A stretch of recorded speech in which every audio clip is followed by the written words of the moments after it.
आज की पहली वाणी भक्ति की नंबर 89। चीर हरण होता तो और चीर ग्रहण न करना पड़ता। हे हृदय हारी, हृदय लिया, फिर भी इस पर निर्दय का सा व्यवहार, यही तेरा व्यापार। चीर हरण होता तो और चीर ग्रहण न करना पड़ता। चीर, चीर के कई अर्थ हैं। जो गाछ का की जो छाल है उसको भी हम चीर कहते हैं, कपड़े को भी हम चीर कहते हैं। और यहां जो गुरुदेव कहना चाह रहे हैं, चीर हरण होता तो, कि इस हृदय रूपी चीर, भूमि या छाल या कपड़ा या ये तन, ये शरीर, इसका हरण होता। अगर तू इस मन को, इस तन को अगर तू हर लेता,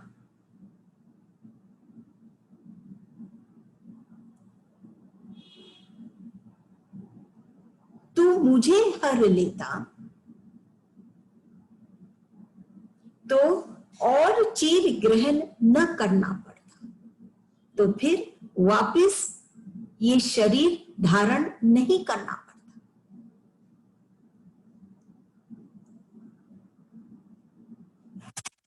चीर क्या है? ये जो कपड़ा है ये क्या है? ये सिर्फ एक खाल है।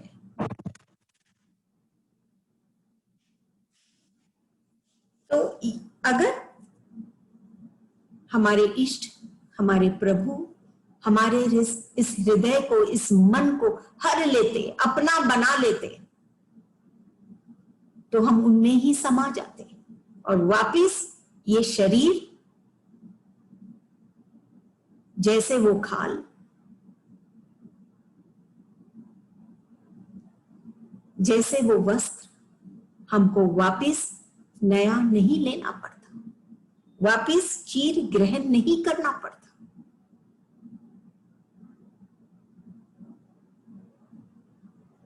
ये मन को ही अगर वो ले लेते, इस हृदय को ही वो अपना बना लेते, हर लेते,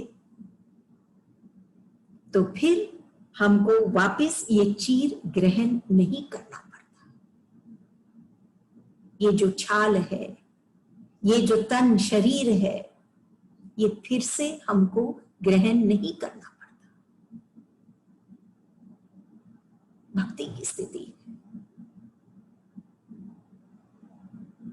बार बार वो भक्त इस संसार में नहीं आना चाहता, वो अपने इष्ट से मिल जाना चाहता है,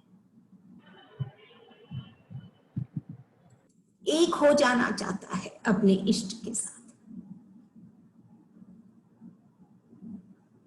तब और फिर उसके बाद गुरुदेव कहते हैं, हे हृदय हारी, कि अपने भगवान से कहते हैं, प्रभु से कहते हैं, हे हृदय हारी। हृदय हारी कौन? जो हमारे हृदय को हर लिया है, हरण कर लिया है हमारे हृदय का। अब और कुछ सुहाता ही नहीं है। ये संसार की बातें, ये निरर्थक बातें, ये अभाव की बातें, ये विकारों की बातें,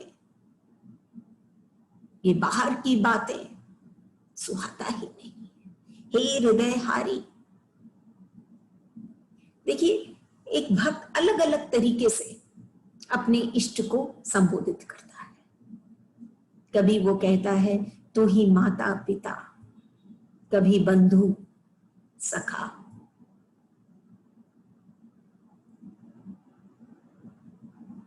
यहां पर भक्त कहता है हृदय हारी, जो हमारे हृदय का हरण कर लिया है जिसने। हृदय तो ले लिया, हृदय लिया, फिर भी इस पर निर्दय का सा व्यवहार, यही तेरा व्यवहार। फिर भी इस पर निर्दय का सा व्यवहार। तू हृदय ले लिया है, लेकिन फिर भी तू दूर क्यों है मुझसे? वो हृदय देना चाह रहा है,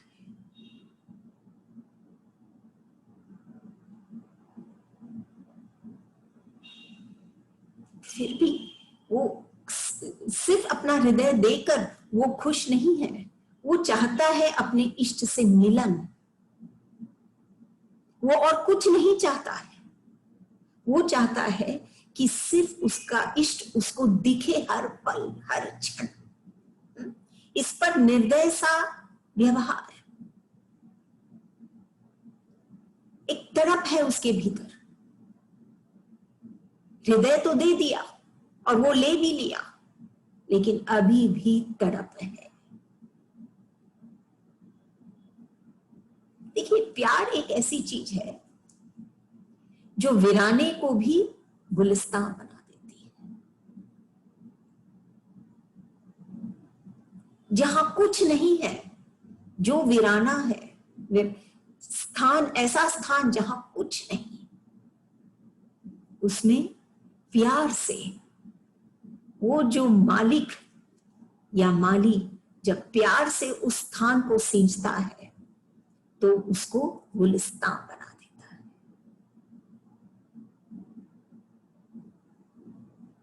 सबसे ज्यादा इसमें प्यार जरूरी है। प्यार में ही वो सिंचन है। ऐसे ही वो जो इष्ट है वो अपने भक्त के हृदय को के अंदर वो सिंचन करता है उस भक्त के हृदय को,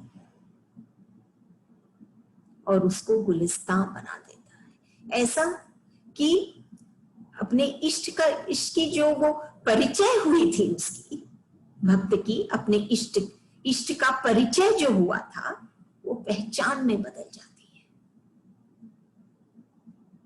अब वो पहचानने लगा है, वो जानने लगा है, वो चाहने लगा है अपने इष्ट को। इसीलिए वो कहता है, अब इस पर निर्दय सा व्यवहार क्यों? अभी भी दूर क्यों? मैं तेरे पास, तेरे अति करीब मैं रहना चाहता हूं।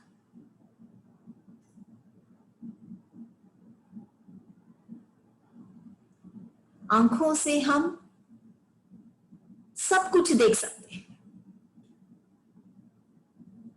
जितनी दूर ये आंखें देख सकती है सब कुछ हमको स्पष्ट दिखाई देता है, लेकिन आंखों से हम आंखों को नहीं देख पाते। उसके लिए हमको क्या चाहिए? हमको एक दर्पण चाहिए। जब दर्पण हमारे सामने होता है तब ये आंखें आंखों को देख सकती है। ऐसा ही है ये दर्पण, ये इष्ट एक दर्पण है जो हमारे भीतर है, हमारे हृदय में है।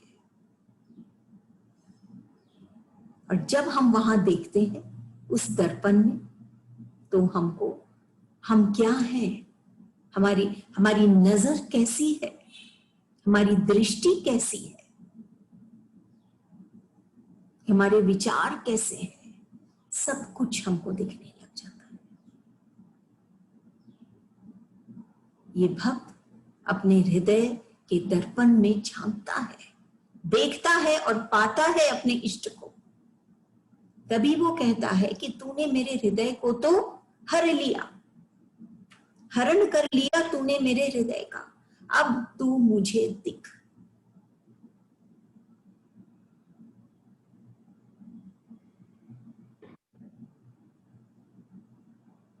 नौ कदम चल चुका है वो,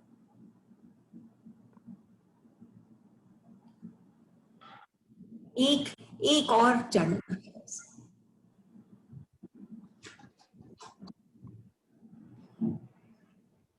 कभी कभी हम इतनी दूर चल लेते हैं और फिर आखिर में हम हताश निराश हो जाते हैं। ये बाहर की दुनिया में, लेकिन भीतर वो इतनी दूर आया है, अपने इष्ट के करीब आया है, बस अब सिर्फ उसका दीदार करना चाहता है। तू जल्दी से दिख, उसकी यही इच्छा है।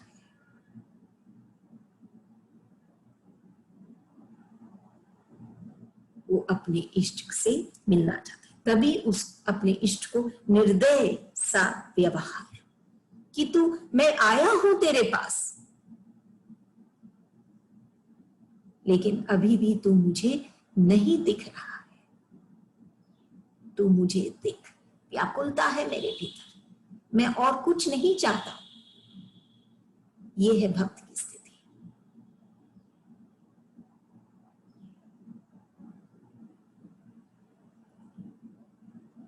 फिर भी इस निर्दय सा व्यवहार, यही तेरा व्यवहार, यही काम तू करता है।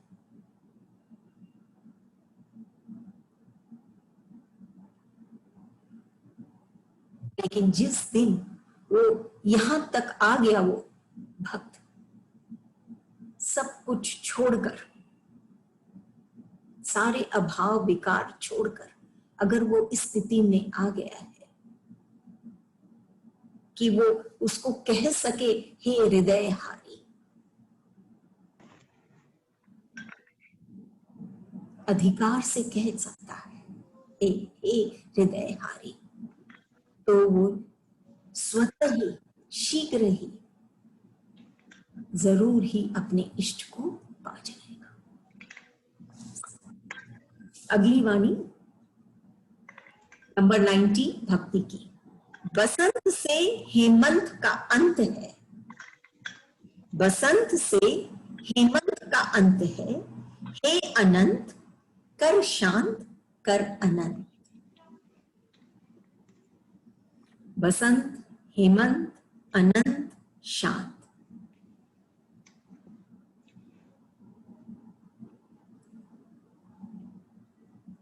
गुरुदेव की अद्भुत शैली।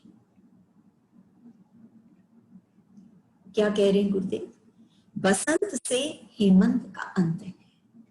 बसंत और हेमंत दोनों ऋतु। हेमंत जब खत्म होता है तो बसंत शुरू होती है। हेमंत ऋतु जहां पर बहुत ठंड है,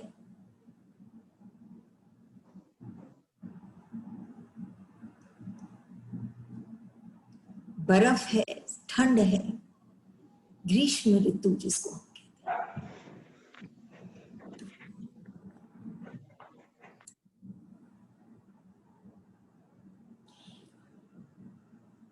उसका अंत कब होता है? ये जो हेमंत की ऋतु है,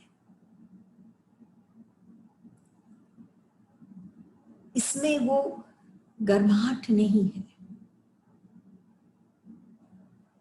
इस हेमंत ऋतु में वो हरे हरे पत्ते नहीं है पेड़ों पर,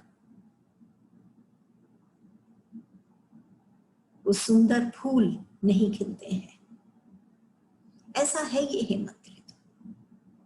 लेकिन ये हमको समझना है कि हर तरह के ऋतु आते हैं संसार में, चाहे बाहर हो, बाहर के संसार में हो, चाहे हमारे भीतर के संसार में, अलग अलग तरह के ऋतु आते हैं।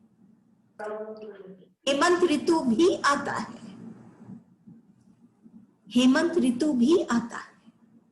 तब गुरुदेव कहते हैं, लेकिन हेमंत ऋतु का अंत कब होता है? जब हम इस ऋतु में रहते हैं तो हमारी यही इच्छा होती है कि कब ये हेमंत ऋतु का अंत होगा,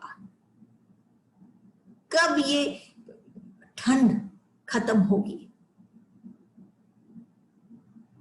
कब फिर नए फूल खिलेंगे, कब फिर हरियाली आएगी। तब गुरुदेव कहते हैं, बसंत जब आएगा तब हेमंत का अंत होगा। अब ये बसंत कब आता है? ये बसंत जब आता है जब हमारे जिंदगी में संत आते हैं।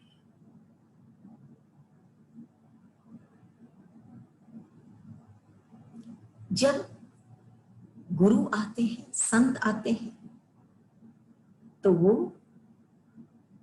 हमारे लिए नए विचार,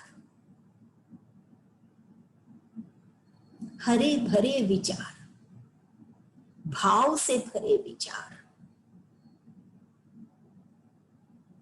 अनेक विचार लेकर आते हैं। और वो कहाँ आते हैं और कहाँ ये विचार कहाँ इसका उद्गम होता है? वो आते हैं हमारे हृदय में, भाव में, भाव से। और हमारे हृदय में ये नए फूल खिलते हैं। जब ये नए फूल खिलते हैं हमारे हृदय में, ये बसंत ऋतु आने पर हमारा हृदय खिल उठता है, महक उठती, और जिंदगी महक उठती है। महक उठना जिंदगी का मतलब एक पूर्णता, एक आनंद का आभास, एक भाव का आभास, एक कीमत हमारी जिंदगी की हमको आने लग जाती है। और ये संत कैसे हैं? अनंत है। तभी इसमें गुरुदेव कहते हैं हे अनंत। उस संत को कहते हैं हे अनंत। कर अंत, कर शांत। ये जो हृदय छटपटा रहा है, ये अधिक ठंड से, ये सख्ती से, बर्फ कैसे होता है? सख्त होता है। जल का ही रूप है लेकिन सख्त हो गया है, बह नहीं रहा है। बहेगा तो समुद्र तक पहुंचेगा। तब हे अनंत, वो भक्त कहता है, प्रार्थना करता है अपने इष्ट से कि हे अनंत, तू तो अनंत है, तू सख्त होके ठहर नहीं गया है। वो संत हमेशा बहता है। तो बोलते हैं हे अनंत कर शांत। ये जो मेरा हृदय सख्त हो गया है इस हेमंत ऋतु के कारण, जो हमारे भीतर है, ये ठंड के कारण, तो कर शांत इसको, और कर अनंत इसको, अपने जैसा बना तू इसे। वो पता नहीं क्या क्या करते हैं वो संत कि ये सख्ती निर्मल हो जाती है, तरल हो जाती है और बहने लग जाती है, और ये हृदय बहने लग जाती है। तब कहते हैं हे अनंत कर शांत, कर अनंत। ये बाहर की ऋतु तो हो ही जाएगी, बसंत आ ही जाएगा, लेकिन बात तब बनेगी जब हमारे भीतर में ये बसंत ऋतु आएगी, तो हम ये बाहर के बसंत का आनंद ले पाएंगे। नहीं तो बाहर में तो बसंत भी आएगा, उसके बाद ऋतुएं आती रहेगी, लेकिन हम उसमें आनंद नहीं ले पाएंगे। वो हरियाली में हम भी हरे नहीं हो पाएंगे,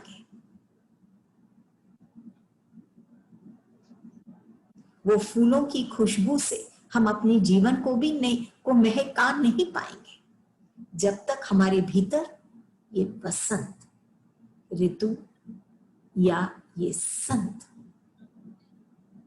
बस अंत कर देते हैं हमारे अभाव का, हमारे विकारों का, कि हम महकने और खिलने लग जाते हैं। अगली वाणी,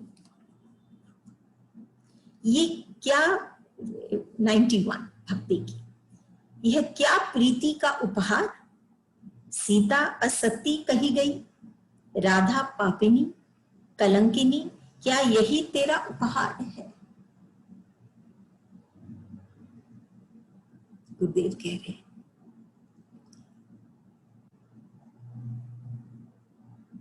एक भक्त की ये स्थिति है कि वो कहता है कि मैं इतना प्यार कर रहा हूं तेरे से और फिर भी तू ऐसा व्यवहार कर रहा है, ऐसा उपहार दे रहा है।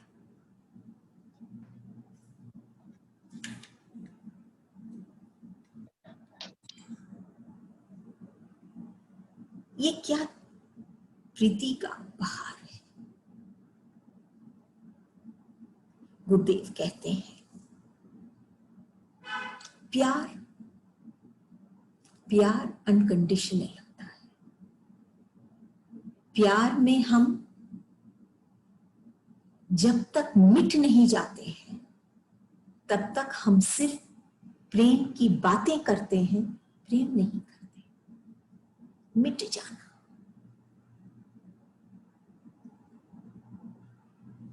पता नहीं क्या है इस मौत में कि जब वो मिलती है तो जिंदगी भी हम अब छोड़ देते हैं। प्यार की पराकाष्ठा इस वाणी में दर्शाया गया है। गुरुदेव कहते हैं ये क्या प्रीति का उपहार। प्रीति, प्रेम, प्यार, इसका उपहार क्या है। ये है कि सीता और राधा को इस तरह से कलंकित और सब कष्टों का सामना करना पड़ा। असती कही गई सीता। लेकिन अगर हम पूछें सीता से और राधा से, क्या उनकी यही स्थिति है मन की? नहीं। प्यार में जो मिट गया उसको और कुछ नहीं सूझता है, सिर्फ उसको अपना इष्ट दिखता है। उसका तन, उसका मन उसका नहीं रहता, वो सिर्फ और सिर्फ प्रभु का रहता है। उसको उसके लिए ये कि मुझे असती कही गई या पापिनी कही गई, ये सब चीज उसको कोई मायने नहीं रखता उसके लिए, क्योंकि उसका मान सम्मान lockdown and all. No, now good things are there and I am giving good discount. तो सीता असती कही गई, राधा पापिनी कलंकिनी, ये क्या तेरा उपहार है। प्यार में पीछे मुड़ के वो प्रेमी नहीं देखता। मान सम्मान उसके लिए कोई मायने नहीं रखता। वो अहंकार शून्य हो जाता है, उसका खुद का कोई अस्तित्व नहीं रहता। वो मिल जाता है अपने इष्ट में और वो उसका अस्तित्व हो जाता है।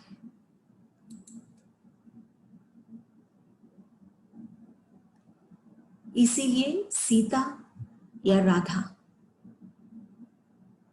उनके लिए तो क्या ये तेरा उपहार है।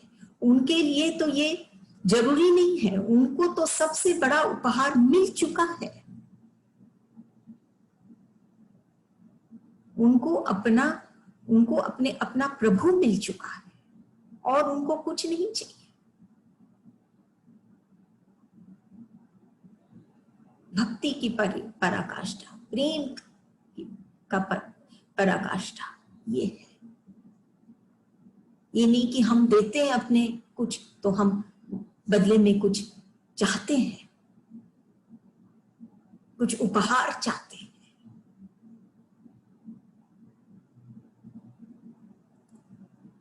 जब मालिक ही हमारा, तो अलग से तिजोरी का क्या काम। जब वो ही हमारा हो गया, वो भक्त का हो गया, वो सीता का हो गया या राधा का, तो अलग से वो क्या चाहेंगे।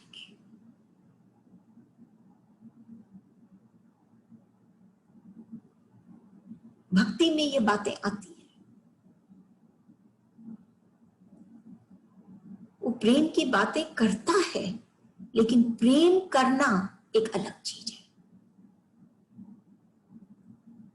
राधा और सीता यहां जिसके उदाहरण दिए गए, इन्होंने प्रेम किया, सिर्फ बातें नहीं की।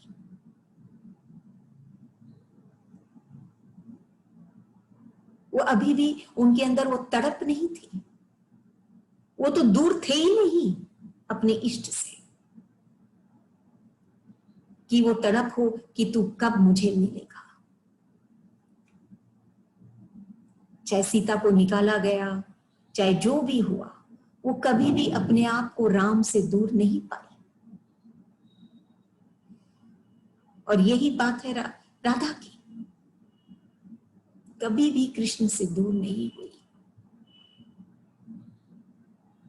फिर मन को ठेस पहुंचना,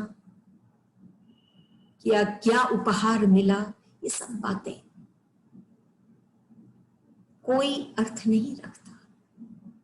ऐसा है ये भक्त, ऐसा है ये जो हम बोले वास्तव में प्रेमी, अनकंडीशनली वो प्रेम करता है अपने इष्ट से।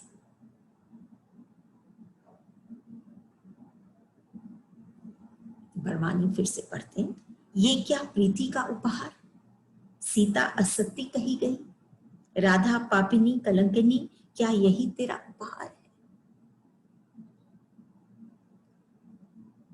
ये अन्य लोग को लगता है, लेकिन जो प्रेमी है, वो जो एक हो गई है अपने इष्ट के साथ, तो अलग से उपहार क्या चाहिए उसको।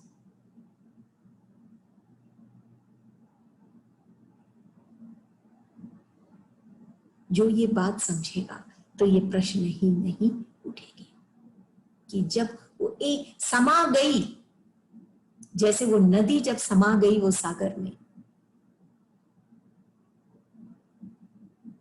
फिर अलग से क्या चाहती है। वो फिर थोड़ी अलग होना चाहती है, या फिर उसका कोई मान सम्मान या कोई बातें आती है, कुछ नहीं। या दुख या कोई भी इस तरह के विकार उसके मन में उत्पन्न होती है, नहीं। वो जब अपने इष्ट से मिल जाती है, प्रेम करने लग जाती है, तब वो एक हो जाती है अपने इष्ट के साथ। और यही वास्तविकता और वास्तव में भक्ति है। हम इष्ट को चाहें, लेकिन उसके बदले में हम ये भी चाहें कि वो हमको कुछ दे, तो अभी भी हम अपने मंजिल तक, लक्ष्य में अपने उसमें हम अभी तक हम पहुंचे नहीं।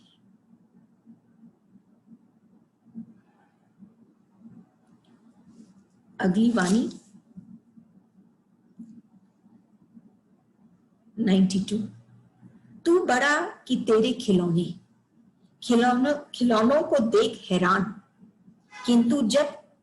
किंतु कब करते तुझसे पहचान। तू बड़ा कि तेरे खिलौने, भक्त पूछता है, ये सवाल करता है। कौन बड़ा, प्रभु बड़े कि प्रभु की बनाई हुई ये दुनिया, खिलौने जो भी ये प्रभु भगवान ने बनाया, ये बड़े कि खुद प्रभु बड़े।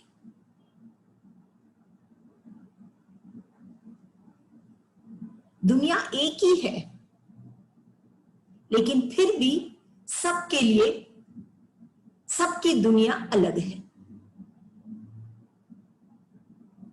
कैसे?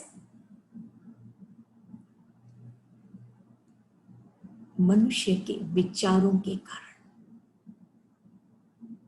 उनके सोच के कारण, परिस्थितियों के कारण कभी कभी सबकी दुनिया अलग हो जाती है। एक ही दुनिया, लेकिन फिर भी सबकी दुनिया अलग अलग।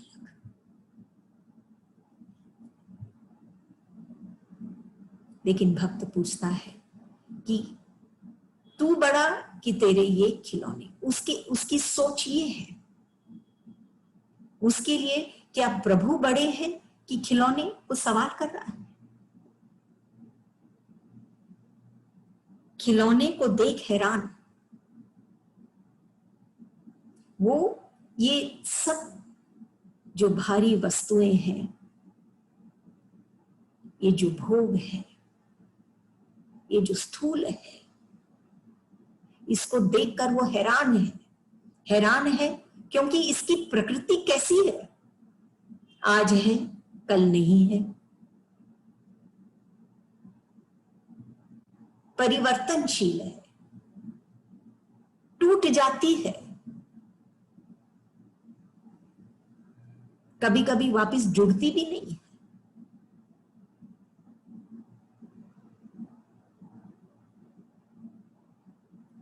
ऐसे हैं ये खिलौने। तो बोलते हैं खिलौनों को देख हैरान। वो हैरान है खिलौनों को देख, क्योंकि ये स्थायी नहीं है, बदलते रहते हैं, कभी दुख कभी सुख देते रहते हैं, चंचल है परिस्थितियां, अलग अलग टाइप की आती है, कभी प्रतिकूल कभी अनुकूल। इसलिए वो हैरान है कि ये क्या है। किंतु कब करते तुझसे पहचान? फिर भी वो पहचान नहीं कर रहा है अपने इष्ट के साथ, उस प्रभु के साथ जिसने ये खिलौने बनाया। अगर हम उससे जुड़ेंगे, इष्ट से जुड़ेंगे, भगवान से जुड़ेंगे, वो शक्ति से जुड़ेंगे जिसने सृष्टिकर्ता से जुड़ेंगे, जिसने ये सृष्टि रचाई, उससे हम जुड़ेंगे तो हमको ये सृष्टि हैरान नहीं करेगी, क्योंकि हम जान जाएंगे कि ये सृष्टि कर्ता से जब हम जुड़ गए, वो गुण जब हमारे में आ गए, तब हम वो शाश्वत आनंद पाते हैं। तो हम हैरान नहीं होते हैं, चाहे ये जो खिलौने हैं जैसे भी ये करें, जैसे भी ये चाहे टूटे चाहे नहीं, हम हैरान नहीं होते। खिलौनों को देख हैरान, लेकिन कब करता वो पहचान? इसीलिए नहीं करता है क्योंकि वो खिलौने, हो सकता है वो खिलौनों में ही रम गया है, वो आगे बढ़ा ही नहीं, बढ़ नहीं पा रहा है, सृष्टिकर्ता तक नहीं जा पा रहा है। इसीलिए ये खिलौनों को देखकर वो हैरान हो रहा है, बेचैन हो रहा है। उसके जीवन में सिर्फ ये खिलौने ही जब तक प्रधान है, ये परिस्थितियां, ये खिलौने, ये वस्तु, ये स्थूल की सब चीजें जब तक प्रधान है, तब तक वो हैरान रहेगा, सुकून नहीं मिलेगा। जब तक कि वो उसके पास नहीं जाएगा जो शांत है, जो अनंत है।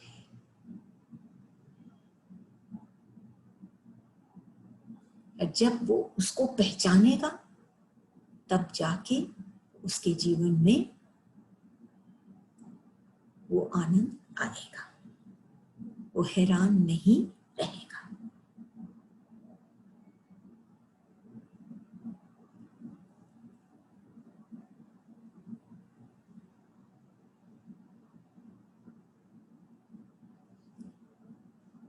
अजीब बात है, ये प्रेम और मौत दोनों अलग अलग चीज है। एक तो चाहती है दिल को, जो है ये प्रेम, ये अपने मीत का दिल चाहती है और कुछ नहीं चाहती है, सिर्फ दिल। ये धन ये सब कुछ नहीं चाहती है, प्रेम चाहती है सिर्फ दिल। और मौत दिल की धड़कन चाहती है।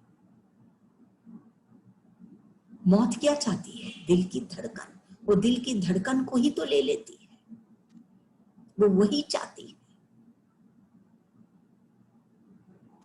बात क्या है? दोनों ही एक दिल और एक दिल की धड़कन। दिल की धड़कन दिल से अलग थोड़ी है। प्रेम ऐसी स्थिति है जहां वो भक्त मिट जाता है, जहां वो भक्त को कोई चीज का आभास नहीं रहता है। वो अपना दिल, दिल की धड़कन, सब कुछ वो दे चुका है।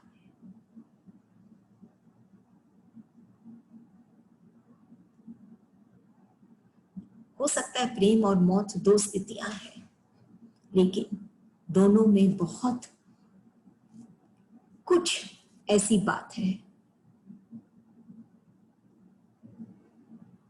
कि प्रेम में जो उतरता है वो मिट जाता है।